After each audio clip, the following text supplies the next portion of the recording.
Hello and welcome to Steve McDonald's Arts and Crafts. Today I'm going through my epoxy resin essentials for the beginner, things that you need to have. Now these are the things that I believe are the essential items, and I've got 10 of them to go through with you. So the first one that I'm going to talk about is my mask. I always wear a mask if I heat up resin or if I do anything that is going to create fumes. Now I know a lot of the resin says it's absolutely perfectly safe, and it probably is, but I'm not taking that chance with my health or my lungs, so I always wear a mask if I'm heating up resin. Second thing is nitrile gloves. Okay, I use these all the time. They keep your hands clean, they make it so it's not at all messy, and you can just change them as you need them, and they're fairly cheap. They come in packs of hundreds and all different sizes as well. I will list everything in the description and where I get it from of this video. Number 3, obviously you can't do it without this, is resin. Now I use different types of resin for different things. So I use heat resistant resin for coasters and anything that's going to be near heat. I use this is a pouring and a casting resin by Mastercast. I use that a lot. I use resin from lots of different places and people, depending on what it is I want to use, and also it depends where you live as well, because some things are available where you live, some things aren't. So find the best resin for you, ask advice in your area of what is the best resin. I also use this one, which is craft resin, which I find is great as well. But make sure that you use the right resin for the job. If you're making coasters, use a heat resistant resin. If you're doing a pour, then use a pouring art resin. And if you're casting, use a casting resin, because you will find you get much better effects and outcomes with that. So number 4 is silicone jugs. Now these again aren't too expensive and they're available. I've probably got 10, 15 of these around. And what I love about these is they come in all different sizes. Okay, so far I haven't found that I need any larger or smaller. And the great thing about these is you can use them over and over again, because you just clean them out by letting the resin cure in it, turning it inside out, or giving it a good rub around. Let all the resin flake off, give it a quick wash under the tap or in some soapy water, and you're good to go. And it does have measurements, and I found the measurements to be really quite accurate as well, which is great. The other thing I use is little plastic shot glasses. I buy these by the 100 and they're next to nothing. Again, I will list them in the description. And I use these to mix up small quantities of resin with a colour as well, and they do have a little mark on them to tell you how much is in there, and I find they're really, really useful. I do use yogurt pots and things like that as well to mix up in, as you can see, and all sorts of things. So I save them, put them through the dishwasher, or wash them up, and then I use them for mixing colours and things in, or holding up a board. Plastic stirrers, that's number 5. I use plastic stirrers when I'm mixing my resin, because I find that these produce less bubbles when I'm mixing, and they're easier to reuse as well.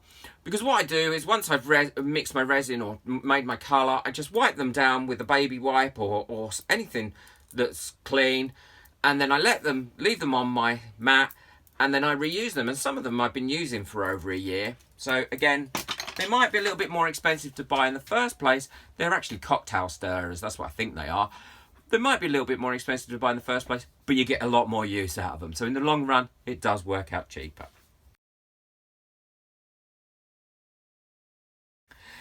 Number 6 is moulds. Now I have got hundreds of moulds, so I've just pulled out a little selection of some. These I absolutely adore, and I have done a video on how to cast with these and get them out the moulds really, really easily, because some people do struggle. Coaster moulds are great, and you can get them in all different shapes and sizes. There we go. And the other thing is pendant moulds and jewellery moulds. I love these. If you've got leftover resin after a project, you can just pop it in there and you've made some jewellery. Moulds are easy to buy, very cheap, and there's so many out there. But have some to start with because it allows you to see your progress.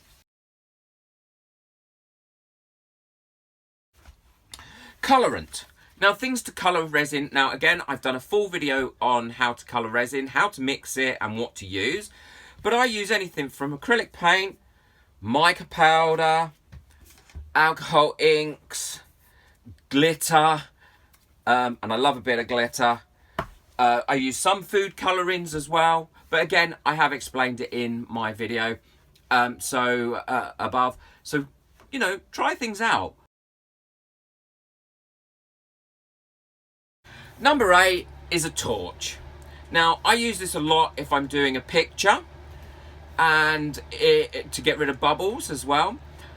But you can I don't use it on silicone moulds very often. I use a long-necked lighter or my heat gun on silicone moulds because I find that I do a lot less damage to the silicone mould because I am a little bit heavy-handed, and there's people who know me will know I'm very clumsy and messy, and I will mess up moulds. So these things are quite useful, especially especially a heat gun if you are making resin pictures and you want to move the resin around, create some cells or some lacing. It works really, really well. Not only does it get rid of the bubbles, but it produces lovely cells and lacing.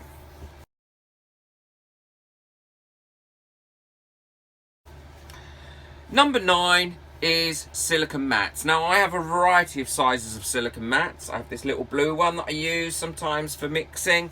I have this one, which is actually a pet food mat. That's a mat one, I work on that.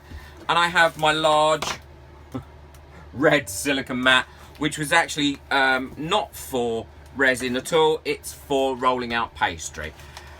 But it works brilliantly for me. The great thing is with a silicone mat is you can, anything that's cured on it, you just pull it off, it'll come off easily. If it gets dirty, you can wash it in a sink of soapy water. So, and it's well worth it. Keeps your work surface lovely and clean as well. And the last thing is something if you're doing pictures to pour on. Now, I use lots of different mediums, lots of different things to pour on, sorry.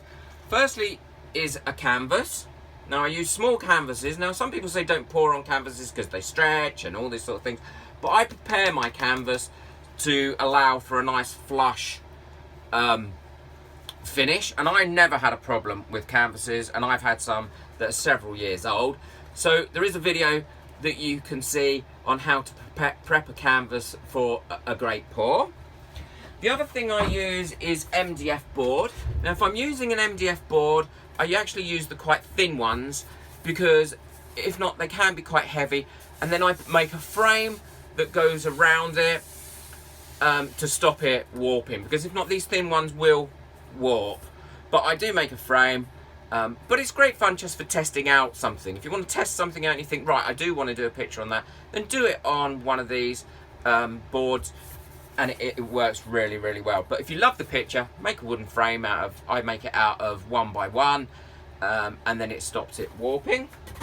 And the other thing I use is plywood. This is a piece I've had cut. I just go to my local DIY shop who cut wood for you. I tell them what sizes I want. I buy a whole sheet. They cut it all into the sizes I want. Now, this isn't going to move or go anywhere. It's not too heavy. I don't find it as heavy as MDF.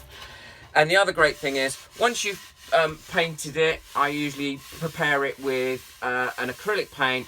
Then it's nice and sealed, and it doesn't release any bubbles either, which is great. So those are my top 10 essentials, I think, for beginning with resin. I have got hundreds of videos for the beginner on using resin in my channel, so check them all out. There's normally one on something that you might need, and I do post twice a week.